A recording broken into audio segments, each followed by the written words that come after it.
All right, 6th grade. Sit back down. We'll get started.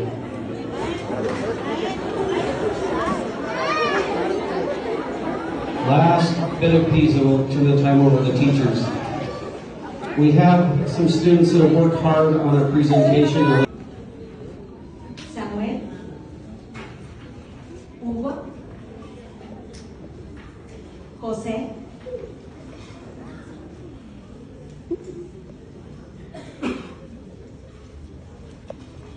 Teja.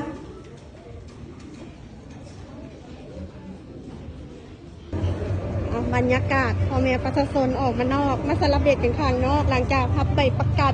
จบประถมเรียบร้อยเนาะก็จะประมาณนี้การเอาของขวัญมาให้อยู่ข้างนอกแล้วก็เทคพิกเจอร์กันดูดเมมโมรี่กันเนาะติเถอะ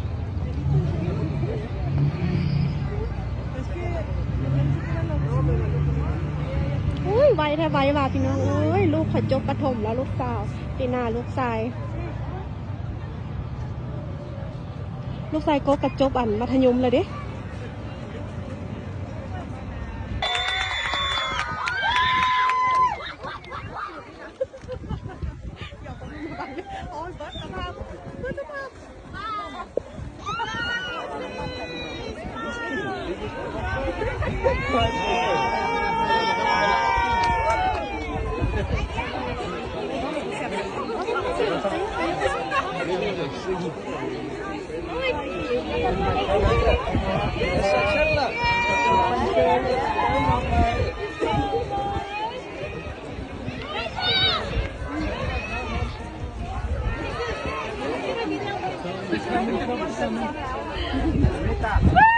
Almita,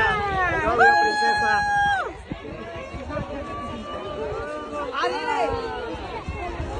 I'm so famous.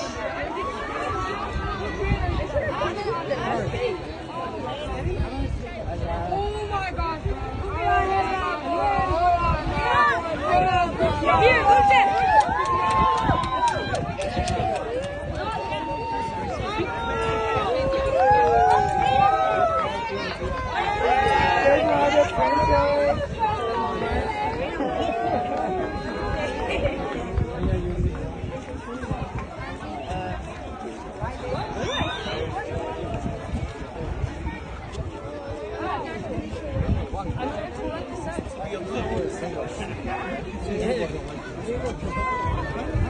Okay, start.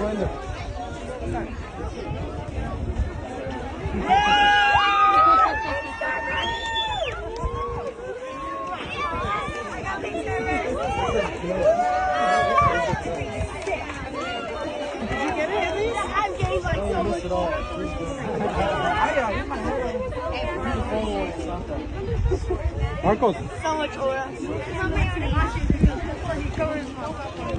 Marcos.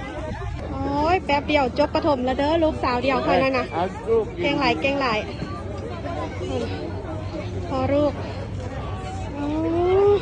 ธรรมดาแต่พี่น้องเอ้ยแป๊บเดียวไวแท้ไวว่า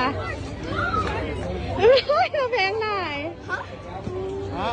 ได้ดีเมือกลันเด้อลูกเฮ้ยดูน้ำมูเด้อแกงงูเพิ่นแกงงูต้องกันโอ้บรรยากาศหลังเลิกของเฮียนเนาะหอมหวานเต็มมากเงยจบแล้วได้ลูกเงยจบคลาสจบปีเฮียนแล้วได้เหลือลูกคนเดียวอยู่นี่นะปีหน้านั้นบรรยากาศหลังเลิกเฮียนก็จะประมาณนี้เนาะมื้ออื่นกัน last day of school แม่นแฮปฟันอย่างเดียวเนาะมีแจกอาหารtomorrow last day of school Sunday have fun with your teacher and your friend you know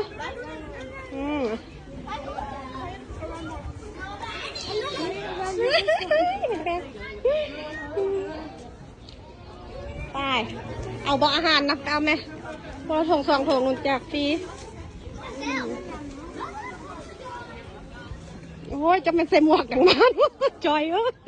ตู้จันน้อยนี่แค่แปลกทราบเปล่าวะลูกมีหลาย เลยบอกเลยเป็นหลายพอ thank you เจ้าบอกคอยมีลายโพดบ่ลูกเรามีลายแล้วเปะอันจังว่าให้มูมีลายแล้วบ่เอาเลยโอ้โนไปมีลายแล้วกลับไว้ให้มูอ้าวไม่กี่คนเราผู้เดียวเนาะ Where's Daddy? นาดีอย่าโทมละ